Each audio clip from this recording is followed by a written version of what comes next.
The McAlvany Weekly Commentary, covering monetary, economic, and geopolitical news events. Now, here are Kevin Orrick and David McAlvany.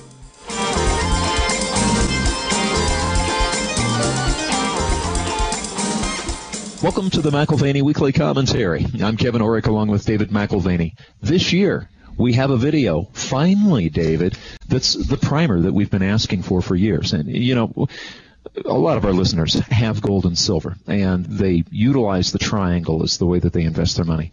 But they have kids, and they've got family members, and they've got friends who really don't understand at all why they do what they do. We've been in the precious metals business for 4 decades, more than 4 decades, and are one of the largest in the country doing what we do. What we've found lacking in both the things that we've produced and others in the industry have produced is a basic question. Why do you own gold? What is the purpose served? And the title of this year's DVD, What is Real Money? That's as basic as it gets. It's an educational piece on the corruptions of sound money through time. And we look at hundreds, we look at even thousands of years, and how consistently man has attempted to build an ideal system. And, you know, as consistent as that process has been, and repeated as that effort has been, so have been the failures of each of those monetary systems.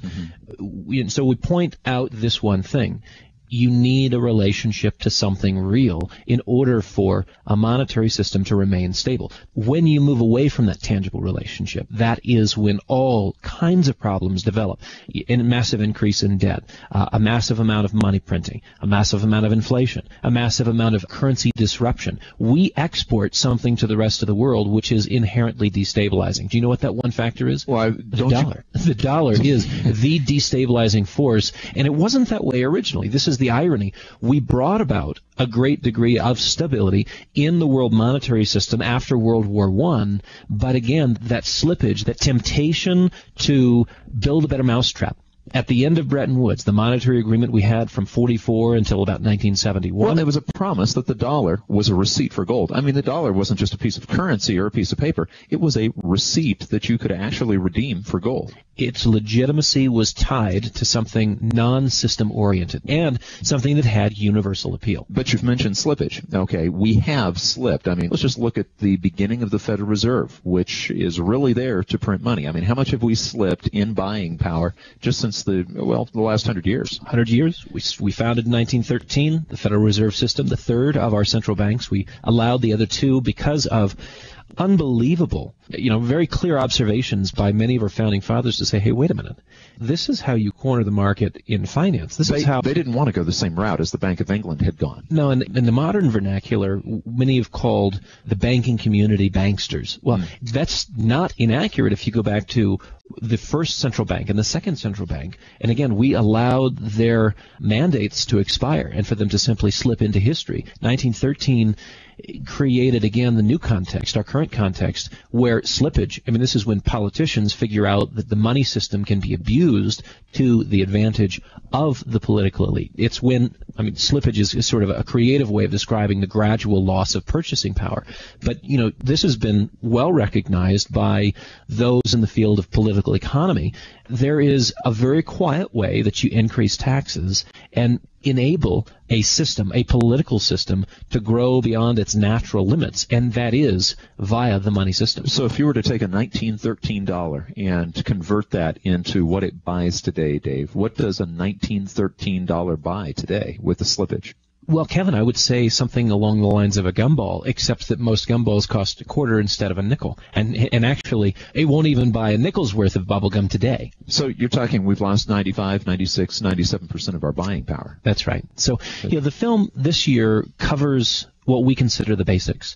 For many of our weekly commentary listeners, this is a review of the basics, a gold primer, if you will.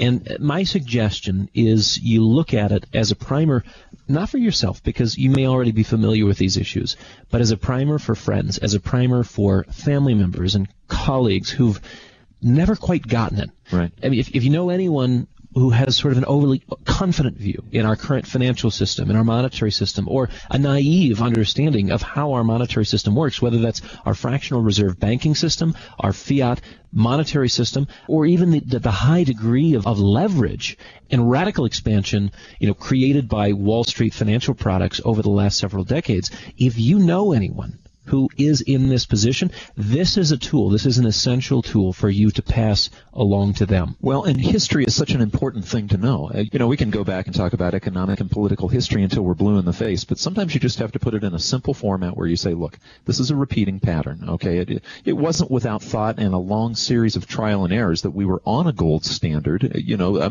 When governments come to a gold standard, usually it's because of pain that was experienced beforehand. Now is the time for these folks to wake up. There is a very critical period, and I would suggest the next 6 to 12 months, where people, if they have not gotten their house in order, financially speaking, must do so. And if they don't, what they're jeopardizing is a generation's worth of savings, because what we are now up against is sort of the last efforts of a welfare state, which is having a hard time financing itself today.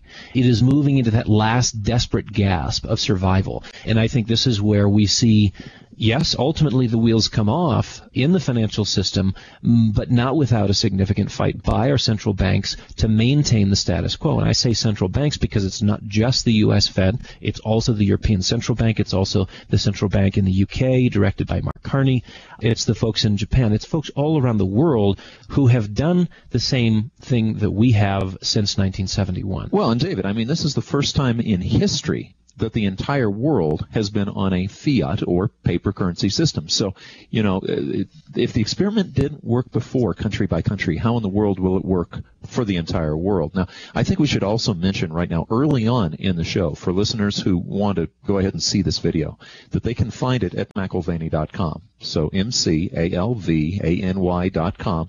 Just go there. You can click on there. There's also a YouTube channel. It's McAlvany Financial YouTube.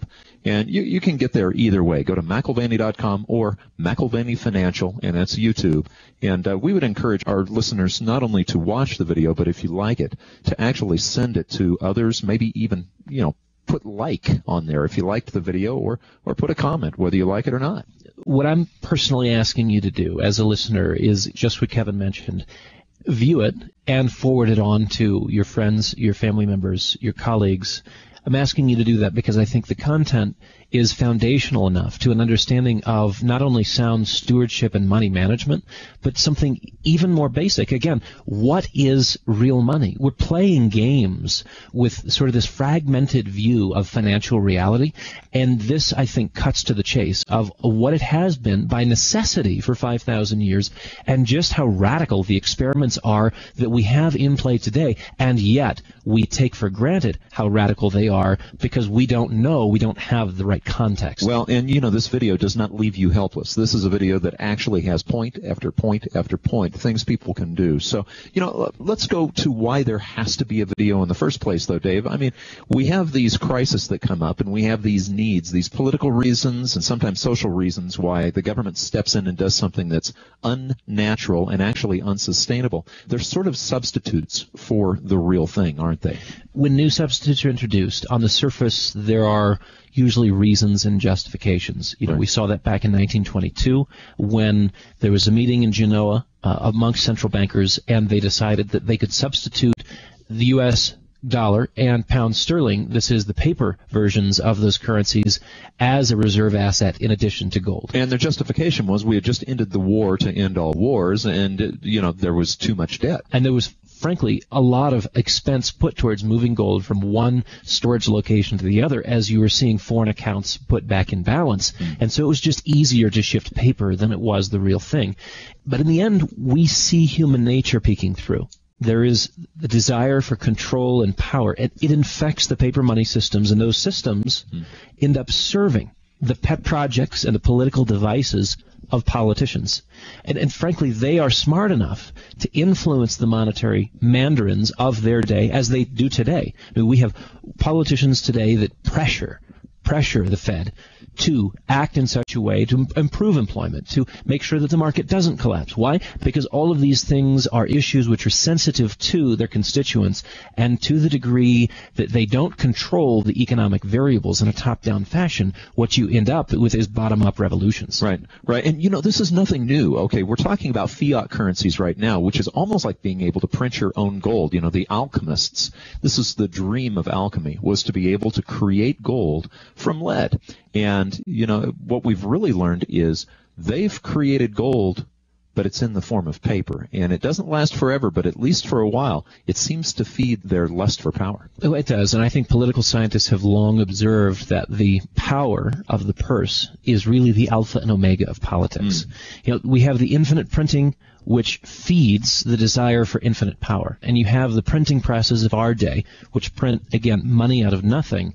And it feeds a financial system like gasoline feeds a fire. What you're really talking about is exaggerating and accelerating a natural process. It sucks growth from the future into the present. What politician doesn't enjoy taking credit for present growth statistics, knowing that future politicians will have to pick up the pieces and or cover over the consequences of shifting growth from one generation to the other, leaving future generations sort of abandoned and destitute? Well, and let's take the side of the politician. As painful as this is for you, Dave, okay, this is a guy, maybe he does understand that what he's doing is wrong in the long run, but he also has to get reelected. And he sees, and I think of Reagan back in the 80s, okay? Reagan saw that it was his administration that ultimately would put the Cold War behind us. He saw that momentum. He saw what he was doing. But he also realized that we were in a recession in 1983. And so the decision was made to go ahead and triple the U.S. debt from $1 trillion to $3 trillion on the backs, actually, at that time of the Japanese. But it was a decision that I think Reagan understood had consequences that he really preferred not to have in the long run for the United States. But he still justified it. It's like what you were saying before. Slippage almost always has a good justification at the time. Well, and it's also intriguing that over the last 40 to 50 years, there has been less of an economic growth benefit from an increase in debt. If you go back to the 1950s and 60s, you could increase debt by $1 and on the other side of the equation see as much as $4 or $5 worth of economic growth. Now, at the long, we've gone a long way, and that includes the increases in debt we got from Reagan. But in this cycle, from the 50s, 60s to the present, now increasing our debt by $1 gives us right around 8 cents worth of growth. Oh my! Well, see, that just shows you why we're going backwards. Well, we are in a situation where we're going backwards, and you could have argued in an earlier time frame that a little bit of debt did increase your economic growth. We've gotten to the point of critical mass now where the total stock of debt is unsustainable. It's unsustainable, and that's one of the reasons why we look at the abuse in the fiat or paper money system today as the only means that we can extricate ourselves from a very, very awkward situation. We have an intergenerational debt burden. We have a liability structure which will bankrupt the future unless we can alleviate the pressure of that debt via the printing press. In other words, we pay it off with cheaper and cheaper dollars. Now, who is that to the detriment of, and who does it benefit? Well, it benefits your debtor, and it detracts from your saver. Because essentially what you're doing in the context of inflation and creating money out of nothing to pay off an existing liability, an existing obligation, debt obligation, is you're allowing for the benefits of inflation, again, to accrue to the debtor, someone who has not necessarily been responsible financially. And on the other hand, the saver is fully exposed to the declining purchasing power of the dollar as a consequence of that inflation. So it's the worst of both worlds in terms of tearing apart a saving or fiscally responsible segment in society where it rewards bad behavior on the other. Well, and what it does is it sucks the life out of the saver. I remember a movie that was out, 25 years ago, 30 years ago, called Dark Crystal. I don't know if you ever remember seeing that, but these evil beings would actually connect to people and suck the life out of them. It would just drip by drip by drip, and they would just shrivel up. And I think about what that does to the middle class. That's really what inflation does to the middle class, Dave. It sucks it out. Now, with that being said, this video goes through just some basics because, again, we don't want people to listen to this show or look at the news and walk away deflated. You have a passion for education. You have a passion for legacy as far as teaching the next generation down how to protect themselves from these types of things. Yeah, and so let's just talk about what are some of the things that you have on the video that teaches about what they need to know about gold. Well, and this is where I think it is a very useful tool for folks to pass on to friends, family members, colleagues, their children, their grandchildren, to say, listen, you need to understand something about the history of gold. You need to understand the role that it has played through the generations and why human nature, frankly, has not changed much in 5,000 years and why we continue to make the same mistakes over and over again, be that political mistakes, be that economic and fiscal mistakes. These are issues which you see, and the beauty is gold is like a thread that weaves its way through the historical tapestry and lets you know who and what was significant in terms of power and politics, decisions being made, and ultimately the implications of those decisions, which were either of benefit to society or to the detriment of society. So the history is really important. The history is very, very important, and I know people watch the price these days, sometimes too much, okay, but supply and demand, just simple supply and demand economics is playing a critical role right now in gold because the price this last year, Dave, we've talked about this a number of times, has not really shown what the true demand is. I mean, China just devoured everything that wasn't nailed down. So we do look at the fundamentals. We look at the present tense supply and demand fundamentals, of course, tying in where we've come from and I think where we're going. But the present supply and demand fundamentals, like any investment, if you've got 100 homes in a neighborhood for sale and only one buyer, guess what? Right. You can expect there to be sort of a softness in price, a decline in price. True. But if you've got 100 buyers and only one home in a neighborhood for sale, it's the opposite dynamic. And so what are the supply and demand dynamics in the gold market today? Who are the constituents? Who, in terms of the geography, who is participating today? Who was participating? Who do we anticipate participating in the future? So again, if you want to understand how this market operates, it's very important to look at the building blocks, the fundamental building blocks. Well, and one of the questions we get, I mean, people don't normally think this way about buying gold. The average person out there who's got a mutual fund or a stock portfolio, they're not thinking necessarily about owning physical gold. And so one of the things I really like, Dave, that you brought out in the video is just the various vehicles that enable the investor to participate. There is physical gold, but there are ETFs, there's other types of things, and a person needs to understand what works best for them. There's about 10 different ways you can approach the market, and the question is, what are you trying to accomplish? That's the strategy part. Right. Yeah. So you could accomplish what you want via the stock market. You could accomplish what you want via mutual funds, via exchange-traded funds, ETFs, via other derivative products like, futures and options. The question remains, what are you trying to accomplish? And we settle on physical metals for one particular reason. There's very little fuzz attached to physical metal ownership. It puts you in the power position. And this is what you need to recognize. Throughout history, power is being stripped from the individual and given to the state. And what we want to reclaim is power back to the individual. Dignity, respect, empowerment in the economy and in their decision-making process, the future planning, the instantiation of their hopes and dreams in the world. They get to put that in motion with the empowerment of reserve assets that, guess what? They control. Not that someone else controls, not that can be rehypothecated, not that are somehow removed because, COMEX, NYMEX says they're removed or not available for delivery. There's so much fuzz that you can attach to any of those other options, and that's not to say they're bad options. Right. But you have to decide, why do you own what you own, and are you willing to have additional layers of a variable risk involved? And you also brought out the fact that, gold maintains its buying power. That's its first and primary purpose for owning physical gold. Like the example you give on housing, okay? The average house for the last 100 years has actually, probably even longer than that, it's been worth what, about 200 ounces of gold, right? Right. I mean, you look at the 1930s, you look at right now, and there's some variance in between. But if you said on average, A single-family home in America costs you about 200 ounces of gold. It did in the 1930s, and it does today. Now, the fact that that single-family home has gone from $4,000 right. to $235,000, this is the great deception of fiat money.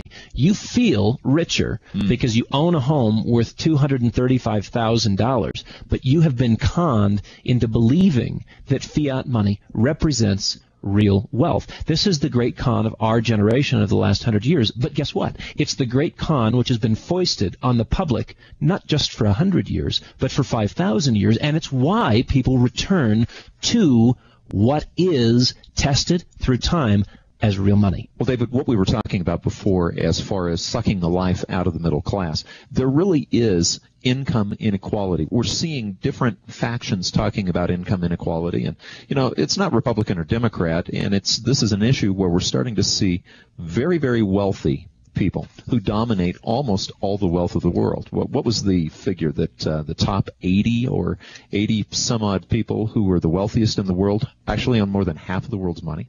Again, this goes back to my last point of you feel like the dollars today are bigger and therefore we're better off. You realize that no one yet today has surpassed the wealth of John D. Rockefeller. You look at Carlos Slim. You look at, he was just displaced this week. By Bill Gates. Yeah, by Bill Gates. So, but still, we look at their tens of billions and we're impressed. But remember that these are inflated dollars.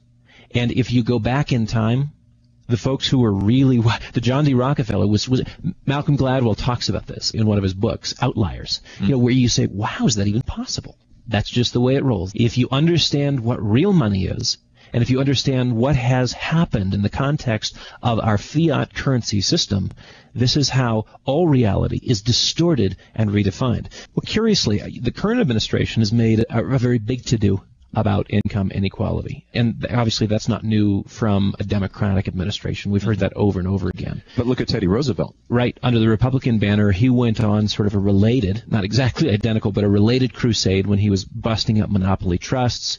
And, there have been other periods of income inequality in history, each with its very unique backdrop. And this particular one, the one that we're living in now, this era's income inequality, this issue has a special background as well. Well, and this makes sometimes Republicans very, very uncomfortable because we look at how liberals a lot of times will talk about income inequality, and you can just see a political motive behind it. But actually, when the Republicans, because they've been trained so to never challenge business, they put down income inequality. They're missing the point that something is actually creating this, and it does exist. Right. You mentioned that, and I think it's interesting. Conservatives can't bring themselves to be critical of wealth in any way, nor can they sort of level a criticism against business, whether it's big business or little business, and it is almost like a secret Republican credo, thou shalt not criticize thine own. And in the left, of course, meanwhile, sees classic haves and have-nots in that equation where, those with resources, they're to blame for those who don't have the same resources. And so, of course, the redistribution process from one group to another is somehow, therefore, morally justifiable. But Roosevelt was perhaps a little different. And he obviously didn't like child labor, and he saw that big business rather fancied no competition whatsoever. And you're talking about Teddy Roosevelt still. Yeah, exactly. And so politicians in that era could also do the math and see that the entire political system was going on sale to the highest bidder. I mean, I think that's one of the things that Roosevelt was looking at and basically saying, if you have more money than Midas, you can buy the system. You can absolutely buy it lock, stock, and barrel. It seems that that's still happening today, though, Dave. I mean, if you really look at where government money goes, it's really not that many corporations at all. No, and you're right, 200 out of the thousands of companies that exist out there in the United States, 200 companies receive $560 billion in annual income for the services and goods they deliver to the U.S. government. This sounds like corporatism, just like what Mussolini said fascism was. It's just corporatism. Yeah, and I don't think that's particularly healthy for the body politic.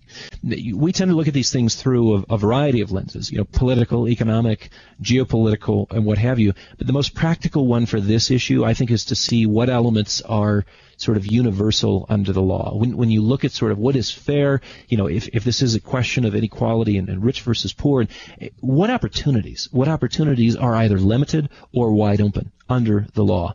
And we do, still in the United States, we have the opportunity to take risk and to seek to grow an enterprise, to start something from nothing, and, to work. Creativity and hard work, Kevin, these are not socioeconomic class distinctions. Right. These are character qualities that are and can be universal in nature. But there's really no longer a requirement to be, like we used to have, a landowner in order to vote, or some sort of class structure which precludes rising in the ranks. We're past sort of the Downton Abbey stage of modern society. Okay, so if we're looking at that, we do have the most creative environment in the world, okay, as far as entrepreneurship. But we're slipping on that. What is causing income inequality? If we have entrepreneurship and we have this creativity, why do we have this gap in the middle? The gap is greater today, even going back to the robber baron days. And the element that I see, what is the element making the rich richer and the poor poorer? The printing press. Here is the basic issue of income and wealth disparity in our era. And here's how it works. Those with assets receive the benefit of asset inflation via inflation targeting. In other words, you own something real, but the Fed is intentionally trying to create inflation.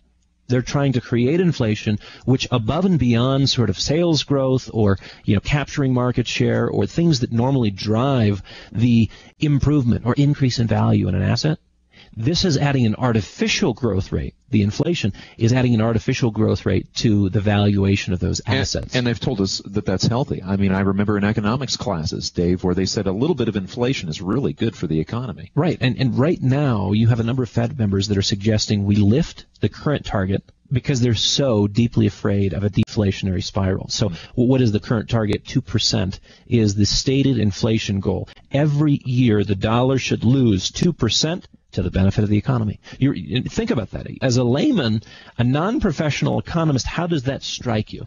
We're going to destroy the value. This is sort of death by 1,000 cuts. Right.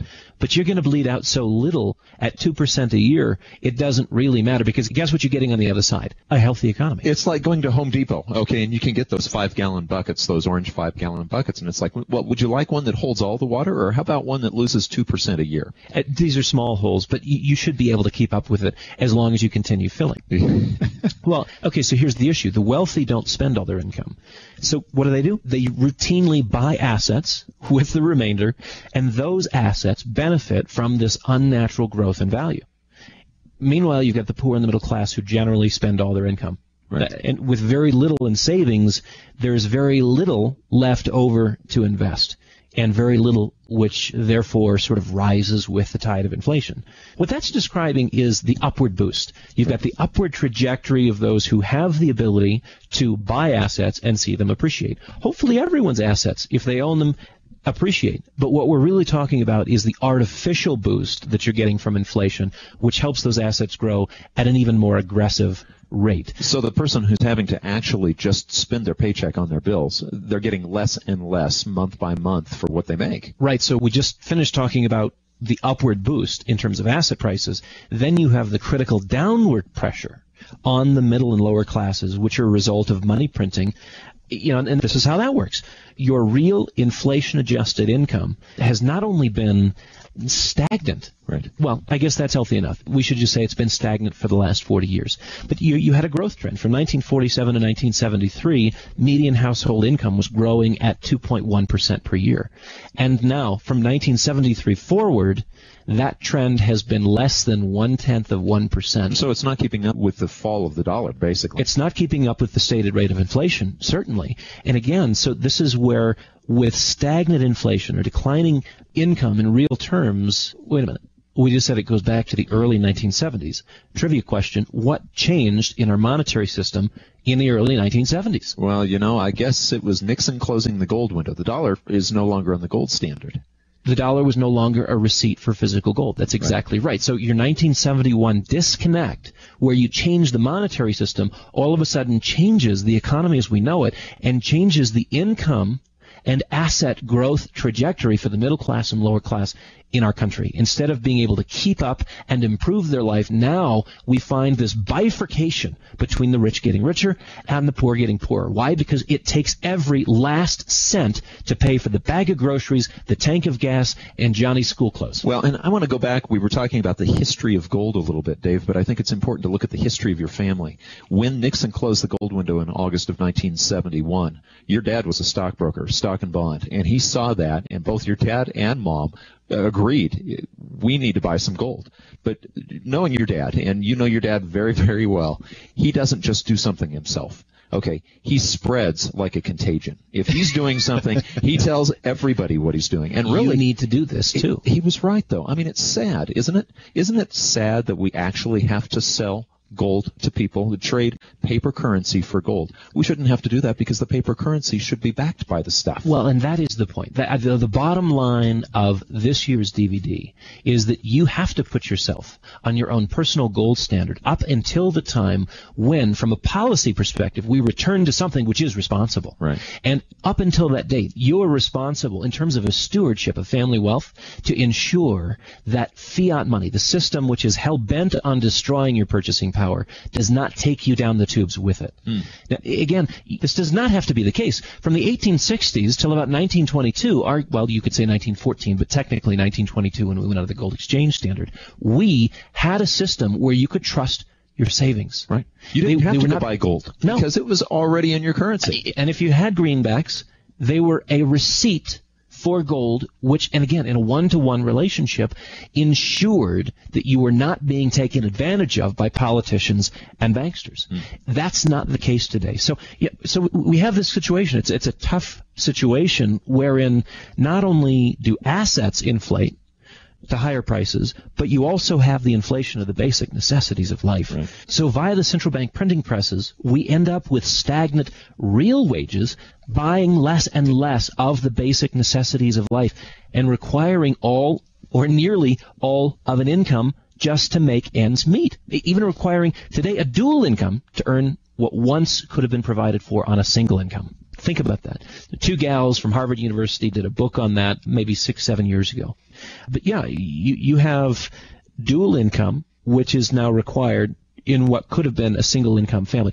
I'm not saying that women don't feel dignified in the process of seeking work, but they should know. They should know that the equation has changed. The math has changed such that more and more women must work. It's not just an issue of equality and choice. Right. It's an issue of necessity driven by central bank money printing and the knock-on effects in the real world of what it takes now to manage a household and stay above water. Well, and really what you're saying, there's nothing wrong with the growth of assets. That's a natural pattern. Even in a gold exchange or a gold standard system, you're going to have assets rise and fall. You're going to have booms and busts, maybe minor booms and busts. But in this case, they rise higher and they have to fall further because you have this inflation. You call it an accelerant. Schumpeter had this idea of creative destruction. So it's not like everything always grows, but when you come across a bad business plan or a bad idea, or banks overlend in a period where they should be sort of tightening their belts, what you end up with is failure and a contraction in the business cycle. That's a healthy consequence, actually, for the overall economy. It is, and so there are periods of decline, but there are these periods of growth where you can have a healthy expectation that assets will appreciate in value.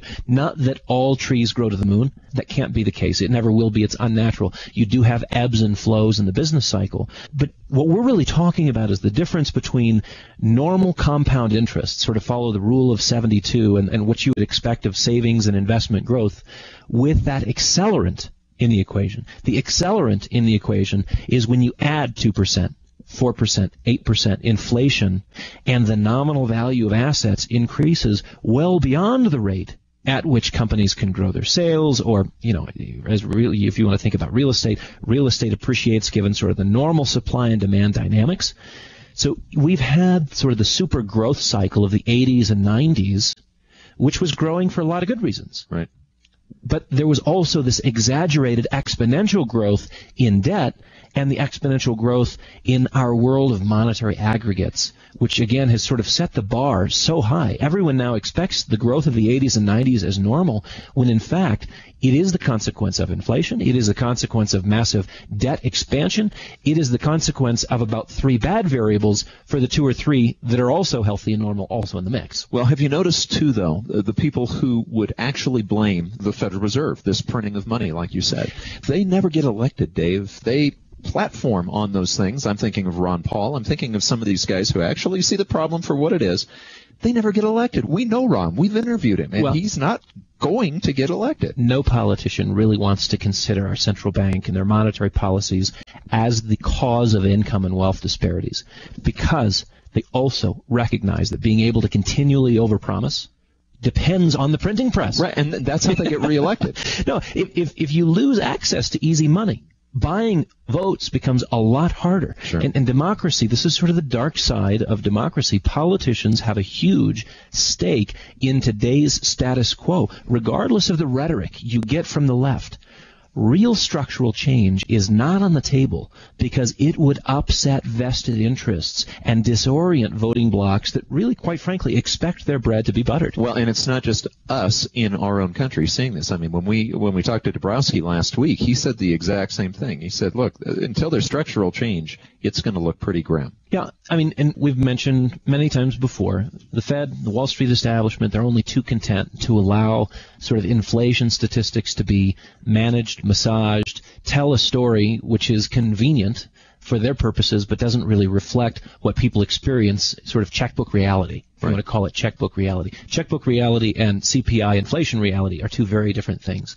And moms and pops out there would say, yeah, I just don't buy it that inflation is less than 2%. Well, you overstate the growth, you understate the inflation. We've talked about that. That's politics 101. Now Ron Paul did come out, to his credit, last year and said, there's a simple solution. It sounds painful. Like when you read in the Bible where it says gouge your eye out if it causes you to sin.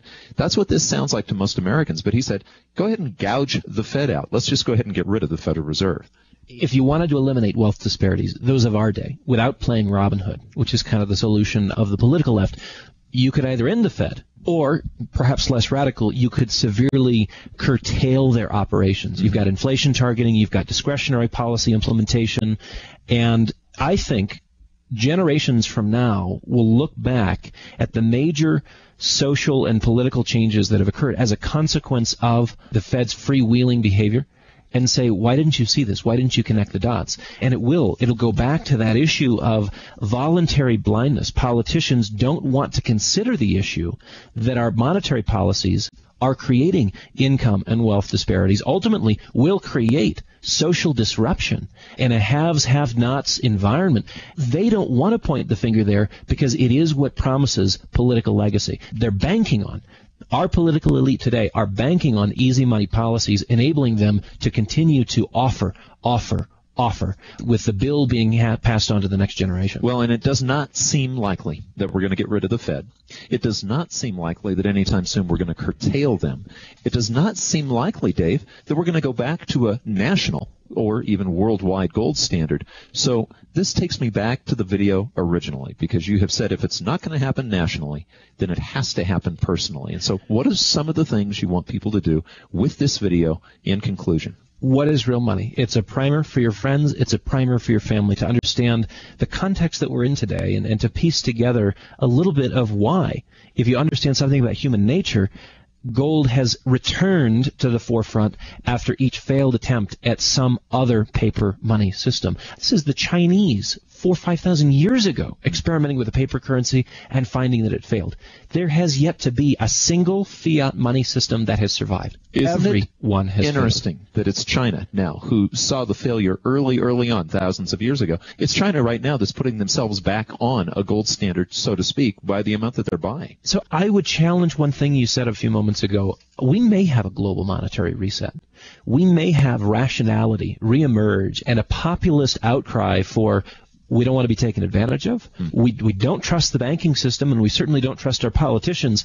We want something that we can rely on. We want something that acts as an anchor to windward. We want something that disciplines the decision-making in Washington, in Tokyo, in every national capital around the world. So I would not underestimate the potential for a global monetary reset. Now, that would come after a lot of pain, probably. I agree. Yeah. I agree. And that was Dabrowski's comments last week. Dabrowski basically said we're not going to see fundamental change without crisis. Now, the crisis that he was speaking of was the kind of crisis that in China in the 1950s and 60s led to the death of tens of millions of people. It was only after that social experiment failed that Deng Xiaoping in the 70s started introducing new reform ideas and was able to get them done. When Dabrowski was talking about crisis, he was not talking about something as trivial as the stock market going down a few points. He was talking starvation and pain. That's right. That's right. Where the constituency does not exist today to tolerate the painful transition to something new and something different. So I do think that in the next 2 years, 3 years, 5 years, we could see a global monetary reset. And I think you go back to what history teaches you is a reliable anchor, a reliable source of stability for any monetary system. And I think that's why you're already seeing this. We mentioned this 2 months ago, April of this year, University of California, Berkeley. They're putting on a program, an executive program for what? For young central bankers to learn how to use gold as a reserve asset. We are returning to something. And I don't know how the money mandarins of our day are going to embrace it. But I can tell you, in the emerging markets, they're very open to the idea. It's in the developed world, Europe and the United States primarily, where you see reticence to embrace gold again as a part of the monetary system. So yes, we have financial market vulnerability. This needs to be addressed. If you have family members, if you have colleagues, if you have friends, if you have children who don't understand the way money works, they need to watch this DVD. If they don't understand financial market vulnerability and the fact that the derivatives market has grown in the last 10 years from 100 trillion to over 1 quadrillion, and the implicit risk that we have in the financial system today is greater than at any point in world history, you need to understand what a personal gold standard looks like. And you need to get started today. If you've already gotten started, if you have the advantage of maturity in these matters, then what you need to do is convey this to the people that you care most about. Use this as a tool. Use this as your primer to pass on to friends, family members, and colleagues. Make sure that they're adequately prepared for the times that lie ahead. You've been listening to the McAlvany Weekly Commentary. I'm Kevin Orrick along with David McAlvany. You can find us at McAlvany.com, McAlvany.com. You can also find the video that we've been talking about, What is Real Money, both on McAlvany.com, or if you go to YouTube, just type in McAlvany Financial. This has been the McAlvany Weekly Commentary. The views expressed should not be considered to be a solicitation or a recommendation for your investment portfolio. You should consult a professional financial advisor to assess your suitability for risk and investment. Join us again next week for a new edition of the McAlvany Weekly Commentary.